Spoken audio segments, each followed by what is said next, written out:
Hello, Eternum, and welcome to KOTT News, Eternum's #1 source for news. And this is the War Report.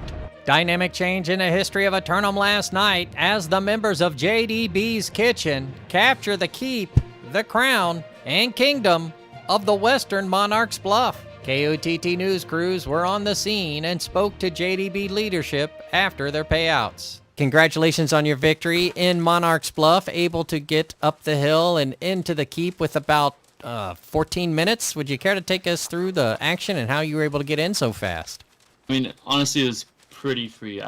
They said they're missing people, but I don't think they were. Maybe they were. I don't know. We'll see. We'll see if they hopefully we can organize a good war if they were missing people. But Perry always calling for us. Thanks for the slot, Perry. Everybody knows that. And I mean, honestly, I think the good thing about having this company's a bunch of like real close friends, homies, all this stuff, and I can rely on these people to do their role and not pad and like be a soldier because they care about this company. So the fact I think that we have that, and we're not just bringing random people in. At the end of the day, like you can rely on someone and like a good I just think we have soldiers that are going to do their role and play to win. They don't really care about their stats and stuff like that. So I think that was a really big part about winning. Is just everybody on the roster, all 50 people were soldiers. So yeah, certainly JDB, one of the more organized syndicate companies on the island, if not the entire server planet. How are they with splitting time between here and the New World League? Are they able to take care of their responsibilities in both places? Yeah, me currently, I'm in Espada, and then Dreidel, who's also leadership in JDB, is leadership actually the captain, the gov of Espada. So Dreidel has been pretty busy, but he's managing to do both. Shout out to him. He does a lot of work for both companies. He's also leadership in Dropout, so he does a lot over there too. Now that you've expanded to a 4th region, are you looking forward to holding all 4, or do you think you're going to be caught up in some double declares here soon?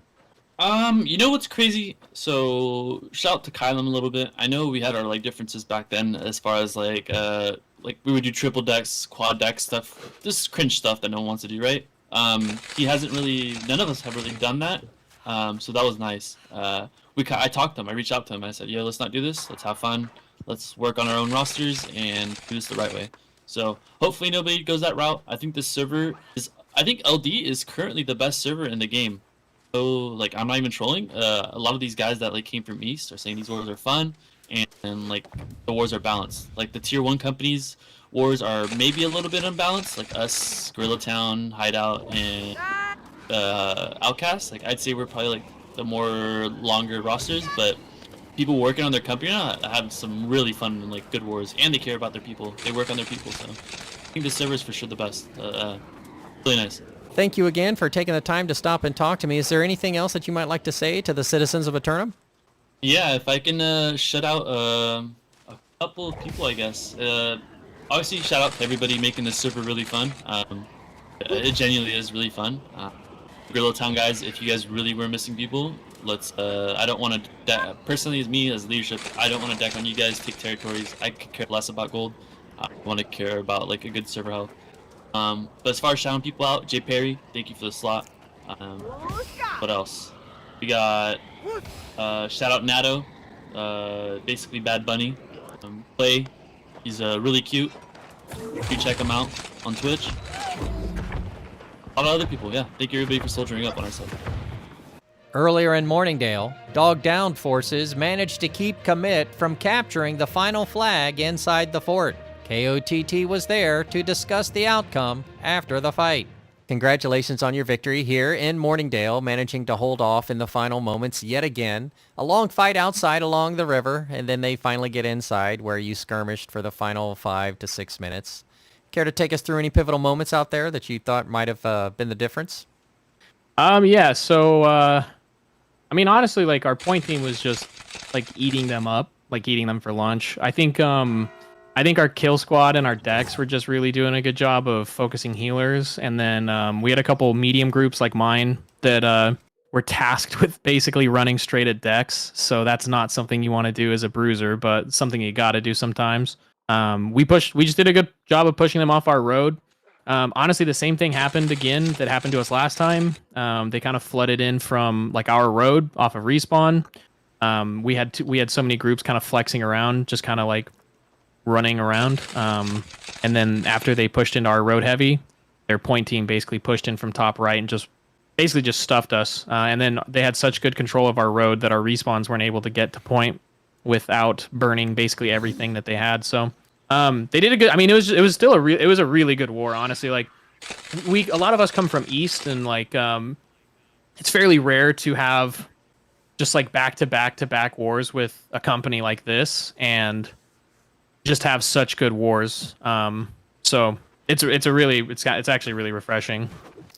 Excellent. Well, it sounds like you've been enjoying yourself over the last couple nights with them. But turning to tomorrow night, do you think you're going to be able to have an enjoyable experience with the Forces of Outcasts down in Reekwater?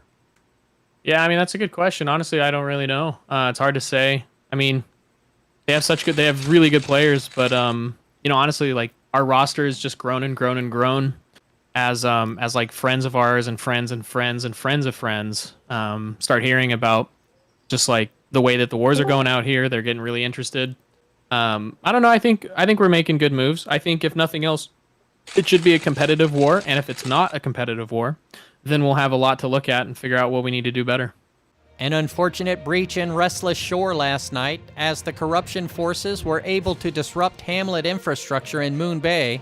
Citizens are encouraged to participate in repairs today as the sun keeps the afternoon free of corruption for the time being. Because after the sun goes down, it's going to be another busy night as the corruption return to rise up across 40% of the island. Another submission for Simulated Fantasy Combat Resolution tonight, brought to you by LARPco. Remember, if it isn't LARPco, it's cardboard. Tonight, the Covenant converts of Outcasts assail the Marauders of Dogged Down for control of the Master Fishing Delta region of Reekwater.